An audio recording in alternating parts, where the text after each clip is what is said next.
దేవుని పరిశుద్ధమైన నామమున కూడి వచ్చిన మీకందరికీ ప్రభు పేరట శుభము వందనాలు తెలియజేయుచున్నాను. దేవుని వాక్యమైన బైబిల్లో నుండి మనము అనోకును గురించి వింటూ వస్తూ ఉన్నాం. గత దినము కూడా అనోకు జీవితంలో 2 విషయాలు మనము విన్నాం. ఈ దినమందు అనోకు జీవితంలో 3వ సంగతి ఆలోచన చేద్దాం. ఆదికాండము 5వ అధ్యాయము 21 నుంచి చదువుదాం. అనోకు 65 ఏండ్లు బతికి మెతుషెలను కనెను. అనోకు మెతుషెలను కనిన తర్వాత 300 ఏండ్లు దేవునితో నడుచుచు కుమారులను కుమార్తెలను కనెను. అనోకు దినములన్నీ 365 ఏండ్లు. అనోకు దేవునితో నడిచిన తర్వాత దేవుడు అతన్ని తీసుకొని పోయాను గనుక అతడు లేకపోయెను. ప్రార్థన. ప్రేమగల తండ్రి, పరిశుద్ధుడవైన దేవ, నీ పాదములకు వందనాలు, స్తోత్రములు, కృతజ్ఞతలు, స్తుతులు చెల్లిస్తూ ఉన్నాం. మరలా ఈ దినము మీరు మాకు ఇచ్చినందుకు ఈ స్తోత్రం. కూడి వచ్చిన వారిని దీవించి ఆశీర్వదించండి. చదువుకున్న లేఖన భాగం దీవించుతండి, ఆశీర్వదించి మీరు మాతో మాట్లాడండి. వినగల చెవి గ్రహించే మనసు దయచి దీనదాసుని మరుగుపరిచి మీరు మాట్లాడమని మా ప్రభు అయిన యేసుక్రీస్తు పరిశుద్ధమైన నామమున స్తోత్రములు చెల్లించి స్తుతించి అడిగి పొంది ఉన్నాము తండ్రి, ఆమేన్. అనోకు జీవితం గురించి మనము మాట్లాడుకుంటూ వస్తూ ఉన్నాం. అనోకు దేవునితో నడుచుచు అనే మాట రాయబడింది. అనోకు దేవునితో నడుచుచు కుటుంబాన్ని చూచుకుంటూ దేవునితో ఉండడానికి వెళ్ళిపోయినాడు. అనోకు జీవితంలో నుండి మనము 2 విషయాలు విన్నాం. ఒకటవదిగా అతని తరములో దైవభక్తి లేని వారికి వేరుగా ఉన్నట్టుగా మనము చూచాం. రెండవదిగా అనోకు తన తరములోని పాపాన్ని, దుర్నీతికరమైన జీవిత విధానాన్ని బహిరంగంగా తప్పు పట్టిన నీతి బోధకుడు. ఒకటవది, తాను దైవభక్తి లేని వారికి వేరుగా జీవించాడు. రెండవదిగా ఒక బోధకుడుగా జీవించినాడు. ఒక బోధకునిగా బోధ చేశాడు అనేది మనకు అర్థమైంది. ఈ దినమందు మనము 3వదిగా మనము ఆలోచన చేయాలి. ఏమిటి ఈ 3వ మాట అంటే, అనోకు దేవునికి ఇష్టడుగా ఉన్నాడు. అనోకు దేవునికి ఇష్టడుగా ఉన్నాడు. అనోకు అయితేనేమి, కూడి వచ్చిన మనమందరం అయితేనేమి దేవునికి ఇష్టలముగా ఉండాలి. దేవునికి ఇష్టంగా ఉండాలి. మనకి ఇష్టం వచ్చినట్టు కాదు, మనకు నచ్చినట్టు కాదు. దేవుడు మనల్ని చూడగానే ఆయన ఇష్టపడాలి అనేది వాక్యం చెబుతుంది. హెబ్రీ పత్రిక 11:5లో మనం చూస్తాం, అనోకు దేవునికి ఇష్టడుగా ఉండెను అనే మాట రాయబడింది. అతని జీవితాన్ని, సందేశాన్ని, దేవునితో సహానుభవాన్ని దేవుడెంతో ఇష్టపడ్డాడు అనేది వాక్యము చెబుతోంది. అతడు మరణానుభవం పొందకుండానే తన సన్నిధిలో శాశ్వతంగా ఉండడానికి భూమి మీద నుండి అతన్ని తీసుకొని వెళ్ళాడు. దేవుడు అతన్ని తీసుకొని వెళ్ళాడు. ఎందుకు? తనతో శాశ్వతంగా ఉండడానికి. ఇక్కడ కొంతకాలం మట్టుకే ఉన్నాడు ఈ భూమి మీద. అయితే దేవుడు అతని ప్రవర్తనను చూసి, తన భక్తిని చూసి, దేవుడు తనతో ఉండడానికి స్థిరకాలం, నిత్యము తనతో ఉండడానికి ఆయన హనోకును తీసుకొని పోయెను అనేది వాక్యం మనకు గుర్తు చేస్తుంది. మనము కూడా చెడ్డదైన దైవభక్తి లేని తరములో జీవిస్తున్నాం గనుక ఈనాడు విశ్వాసులు హనోకు జీవితాన్ని ఆదర్శంగా తీసుకోవాల్సిందే. హనోకు జీవితాన్ని ఆదర్శంగా తీసుకోవాల్సిందే. మనము దేవునితో నడుస్తున్నామా? నిజమైన పవిత్రతతో జీవిస్తున్నామా? పాపాన్ని విడనాడుతున్నామా? రాబోయే ఉగ్రత నుండి పారిపోమ్మని ప్రజలను హెచ్చరిస్తున్నామా?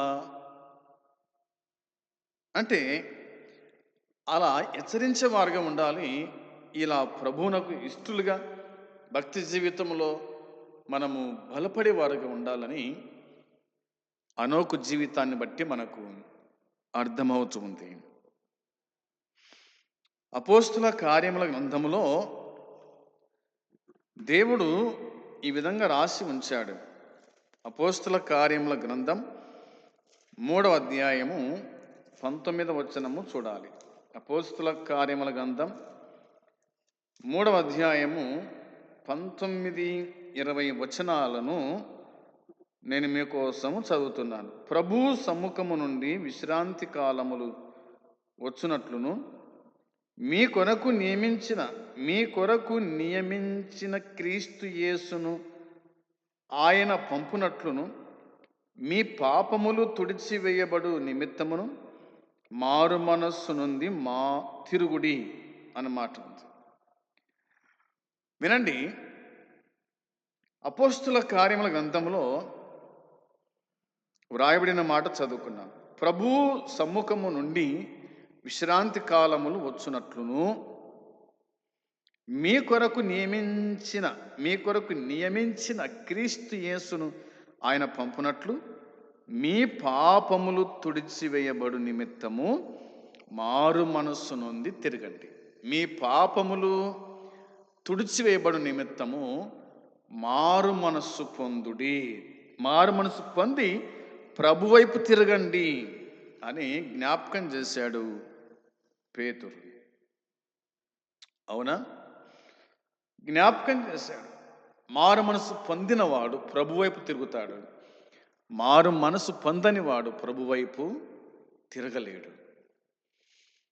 మనసులో మార్పు చెందాలి, మైండ్లో మార్పు చెందాలి, జీవితంలో మార్పు చెందాలి. మారు మనసు పొందాలంటే లోకపు ఆశలు, లోకపు కోరికలు అన్నీ కూడా విడిచిపెట్టాలి. ప్రభు ఎలా జీవించినాడో అలా జీవించాలి. అపోస్తులు ఎలా జీవించినారో అలా జీవించిన వాడు దేవుని వైపు తిరుగుతాడు. లోకం వైపు కాకుండా దేవుని వైపు తిరగండి అని జ్ఞాపకం చేశాడు.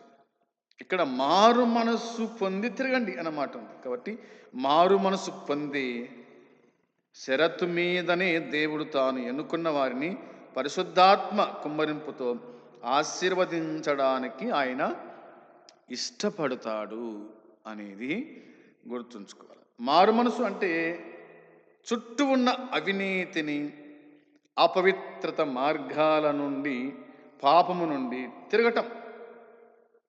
తిరగటం, దేవుని వైపు మరలటం, క్రీస్తు ప్రవక్తలు చెప్పినటువంటి మాటలు వినటం, ఆ ప్రకారంగా జీవించటం అనేటువంటిది దేవుని వాక్యం మనకు గుర్తు చేస్తూ ఉంది. 22-23 వచనాల్లో మోసే ఇట్లా, నేను ప్రభువైన దేవుడు నా వంటి యొక్క ప్రవక్తను మీ సహోదరులో నుండి మీ కొరకు పుట్టించును. ఆయన మీతో ఏమి చెప్పునో అన్ని విషయాలలో మీరు ఆయన మాట వినండి. ఆ ప్రవక్త మాట వినని వాడు ప్రజలలో ఉండకుండా సర్వనాశనమగును అన్న మాట ఉంది. ఆయన మాట విననివాడు, ఆ ప్రవక్త మాట విననివాడు ప్రజలలో ఉండకుండా సర్వనాశనమవుతాడు, జాగ్రత్త అని పేతురు జ్ఞాపకానికి తీసుకొచ్చినట్టుగా వాక్యం చెబుతుంది. యేసుక్రీస్తుకు యథార్థమైన విధేయత చూపడం, అది మన విధి అనేది మనం గుర్తుంచుకోవాలి. యథార్థమైన హృదయం కావాలి. యథార్థ హృదయంతో ప్రభు వైపు మనము తిరిగేవారుగా ఉండాలి అని దేవుని వాక్యంలో మనము చూడగలుగుతున్నాం. తెస్సలోనిక మొదటి పత్రిక మొదటి అధ్యాయం 10వ వచనంలో, తెస్సలోనిక మొదటి పత్రిక మొదటి అధ్యాయము 10వ వచనాన్ని మనం గమనించినప్పుడు దేవుని వాక్యమైన బైబిల్ మనకిలా జ్ఞాపకానికి తీసుకొని వస్తూ ఉంది. మీ యొద్ద మాకెట్టి ప్రవేశము కలిగనో అక్కడ జనులు మమ్మును గూర్చి తెలియజేయుచున్నారు. మీరు విగ్రహములను విడిచిపెట్టి జీవము గలవాడును సత్యవంతుడునగు దేవుని దాపునకు, దేవునికి దాసులగుటకును దేవుడు మృతుల నుండి లేపిన యేసు అనగా రాబో ఉగ్రత నుండి మనలను తప్పించుచున్న ఆయన కుమారుడైన యేసు పరలోకం నుండి వచ్చునని ఎదురు చూచుటకును మీరెలాగూ దేవుని వైపునకు తిరిగితరో ఆ సంగతి మీరే తెలియజేయుచున్నారు అన్నమాట. దేవుని వైపునకు తిరుగుట, ఆయన కుమారుడైన యేసు పరలోకం నుండి వచ్చునని ఎదురు చూచుటకును మీరెలాగూ దేవుని వైపునకు తిరిగితరో ఆ సంగతి. దేవుని వైపునకు తిరుగుట అనేది వాక్యం చెబుతుంది. పాపి పరిశుద్ధుడైన దేవుని వైపు చూచేవాడుగా ఉండాలి. పాపి పరిశుద్ధుడు కావాలి, పాపి మారుమనసు పొందాలి, పాపి ప్రభు వైపు తిరగాలి అనేది ఈ వచనాలు మనకు గుర్తు చేస్తున్నాయి.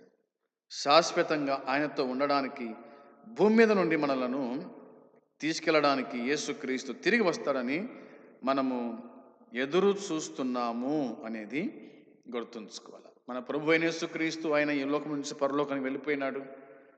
ఆయన తన యందు విశ్వాసం ఉంచిన వారిని తనతో ఉండడానికి తీసుకుపోవడానికి ఆయన మరలా ఈ భూమి మీదకి రాబోతున్నాడు అనేది వాక్యం చెబుతుంది. తెస్సలోనిక మొదటి పత్రిక 4వ అధ్యాయము చూడండి.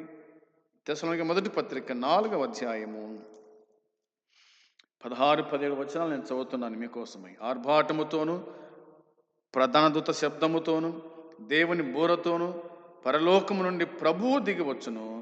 క్రీస్తునందుండి మృతులైన వారు మొదట లేతురు.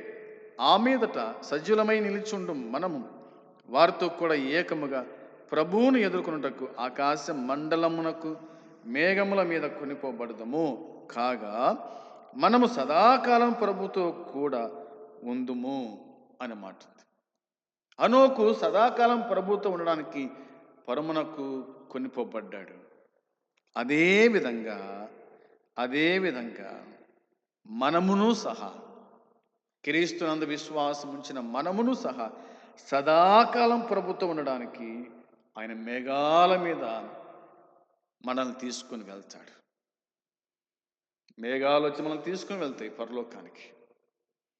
ఎంత భాగ్యము దేవుడు మనకిచ్చినాడో దీన్ని మనము గ్రహించువారమై ఉండాలని దేవుని వాక్యం మనకు గుర్తు చేస్తూ ఉంది.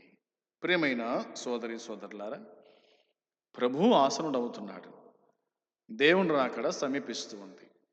కాబట్టి మనము జీవించే విధానము, మనం బ్రతికే విధానం ఎలా ఉందో ఒక్కసారి మనము ఆలోచన చేసేవారుగా ఉండాలి.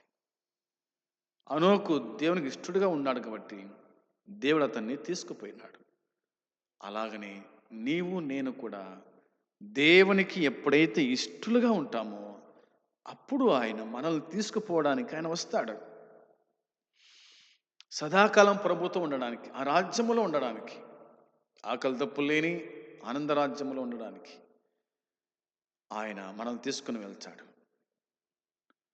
ఆయన వచ్చేలోపుగా మనం పరిశుద్ధంగా, పవిత్రంగా, నీతిమంతులుగా, యథార్థవంతులుగా జీవించాలని దేవుని వాక్యము చెబుతుంది. ప్రభు అయిన యేసుక్రీస్తు మన కోసమే చనిపోయాడు, సమాధి చేయబడ్డాడు, తిరిగి లేచాడు, గొప్ప రక్షణ మనకు అనుగ్రహించినాడు. ఆ రక్షణ పొందిన మనము ప్రభు కోసమై జీవించుచు ప్రభు రాకడ కోసమై సిద్ధపడదాం, అనేకులు సిద్ధపరచుదాం. అట్టి కృప దేవుడు మనకు అనుగ్రహించునుగాక. ఆమేన్. ప్రార్థన చేసుకుందాం. పరిశుద్ధుడా, మహోన్నతుడా, నీ పరిశుద్ధమైన పాదములకు నాయన వందనాలు, స్తోత్రాలు, కృతజ్ఞతలు, స్తుతులు చెల్లించుకుంటున్నాం. గత దినమందు ఈ దినమందు అనోకు యొక్క జీవితం గురించి మీరు తెలియజేశారు. ప్రభువా, మా జీవితాలు మేము ఎలా ఉన్నాయో చూసుకుంటూ ఎంతో భయముతోనూ భక్తితోనూ వినయముతో విధేయతతో జీవించుటకు నీ కృప మెండుగా అనుగ్రహించి దర్శించండి.